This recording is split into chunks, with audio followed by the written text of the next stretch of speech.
Hola, nosotros somos hermanos y el dúo creativo que hay detrás de I Am Blue, I Am Pink. Yo soy Teo.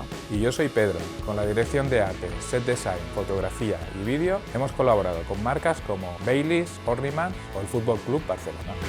Siempre nos ha entusiasmado lo que es antiguo y moderno, o lo que es extraño pero a la vez bello. Nuestro proceso creativo se basa en conectar mundos diferentes para crear imágenes únicas y con una buena dosis de surrealismo.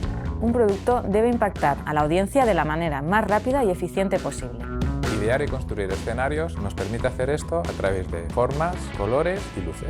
El resultado son unas fotografías visualmente atractivas, pero también con una historia que contar. Queremos huir de propuestas vacías e invitar al espectador a elegir marcas con valores que coincidan con los suyos. En este curso de doméstica aprenderás a usar el set design para capturar fotografías que transmitan la narrativa y la estética de una marca o producto. Primero entenderemos qué es el diseño de escenografías y la dirección de arte. Conoceremos el brief del proyecto y plantearemos las entregas al cliente. Definiremos un concepto base y buscaremos referencias visuales. Seleccionaremos colores, texturas, props y la iluminación que mejor se ajuste a la propuesta. Pasaremos a bocetar nuestras ideas y a refinar nuestra favorita en Photoshop.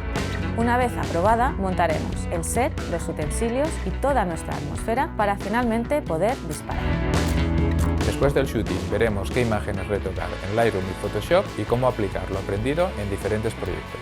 Al terminar las lecciones podrás traer a la vida tu imaginación a partir del set design y lograr fotografías de impacto.